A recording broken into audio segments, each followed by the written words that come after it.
Greetings from South Korea. I am Arirang News AI anchor. Here is the news making headlines today. Here in South Korea, President Lee Jae-myung has vowed to broaden Korea's diplomatic outreach to the global south.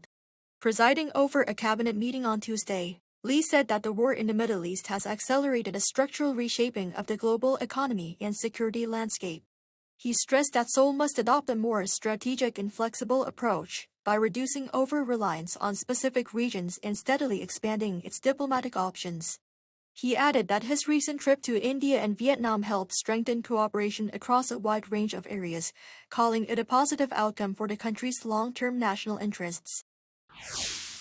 The U.S. ambassador to the United Nations is calling for a multinational coalition to restore safe navigation in the Strait of Hormuz, accusing Iran of unlawfully disrupting one of the world's most vital shipping routes.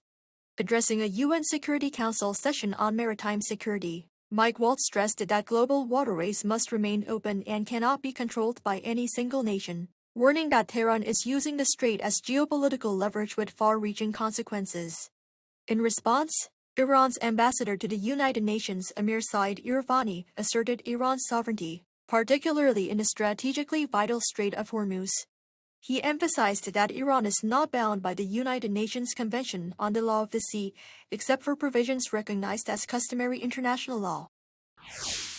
Bank of Korea has posted a record first quarter net profit. According to its monthly balance sheet released on April 20th, cumulative net profit through the end of March reached 4.21 trillion won, or around $2.86 billion. This is triple the figure from the same period last year, and the highest first quarter result in the bank's history. The surge was driven largely by a persistently high exchange rate, which averaged over 1,460 won to the dollar throughout the quarter, boosting returns on the bank's foreign currency securities and overseas asset management. The record earnings are expected to benefit government revenues, as the central bank is required by law to transfer a significant portion of its annual profit to the national treasury.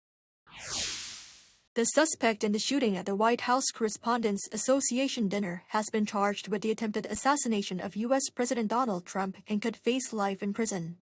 On Monday local time, the U.S. Department of Justice formally indicted Cole Thomas Allen. Allen faces 2 additional charges: the interstate transportation of a firearm to commit a felony, and the discharge of a firearm during a crime of violence in what U.S. prosecutors called a premeditated attack.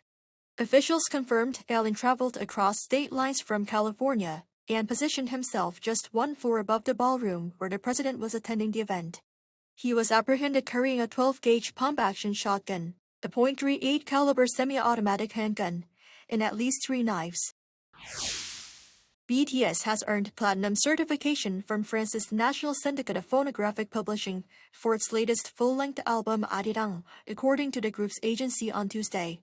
The certification is awarded to albums that surpass the equivalent of 100,000 sales, combining metrics including physical album sales and streaming.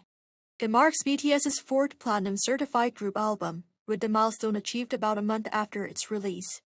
That's faster than previous albums Map of the Soul 7 and Proof, which each took more than a year. BTS kicked off its North American tour Arirang in Tampa on Saturday. That is all from me today. Thank you for watching.